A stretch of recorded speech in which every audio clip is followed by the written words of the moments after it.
Welcome back. One final point before we go tonight. It's Columbus Day today. Happy Columbus Day. The day the radical left loves to trash Christopher Columbus, who discovered North America, as a brutal white man who committed mass genocide. And that narrative from the left is revisionist history, and it's a lie. Let's play a game of fact versus fiction, shall we? The left claims Christopher Columbus committed mass genocide. Is that fact or is that fiction? It is fiction. Christopher Columbus landed in the Americas in 1492. At that time, there were approximately 20 million indigenous people living here. Within 200 years, approximately 95% of those 20 million were dead. That part is historically accurate. But what killed them? How did Christopher Columbus and his men carry out such mass extermination?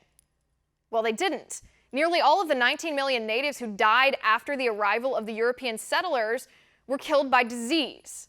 Smallpox, the flu, TB, malaria, the plague, measles, cholera, etc.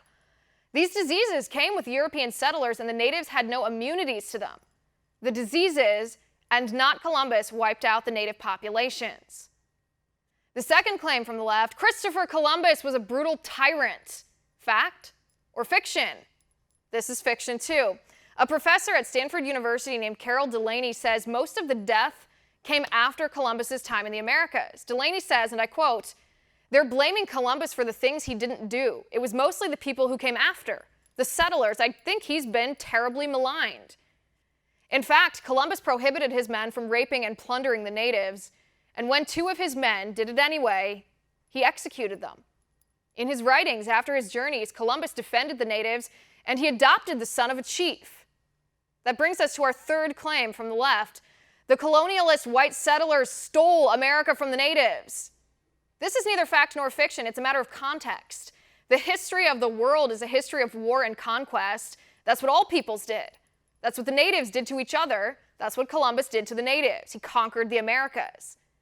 That being said, the left suggests Columbus was worse than everybody else of that time, and that is fiction.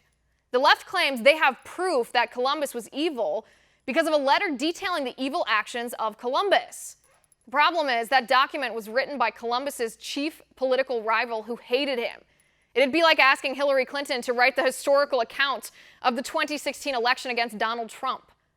That letter was nothing more than revisionist history from the 15th century recycled by modern leftists 5 centuries later. The next claim from the left, Christopher Columbus owned slaves. This is true. This is fact. Columbus took natives as slaves. There's no excuse for that. It's unequivocally wrong to enslave another human being, period. But the left ignores the historical context again. The Native Americans were also famous for enslaving each other. And the Pope at the time declared cannibals to be slaves. Still doesn't make slavery right. But the left purposely leaves out historical context to push their radical leftist narrative that Columbus was evil and therefore white men in 2018 should pay the price. The left peddles this revisionist history as an excuse to justify big government policies that take from the haves and give to the have-nots. And they use race to tell you it's the fair thing to do. But it's not fair, and the narrative is a lie. And that is my final point. You can reach me on Twitter at Liz_Wheeler. If you liked the show, please send me an email at oann.com/contact. In the meantime, catch us here tomorrow at 9 p.m. Eastern. And until then, have a good night.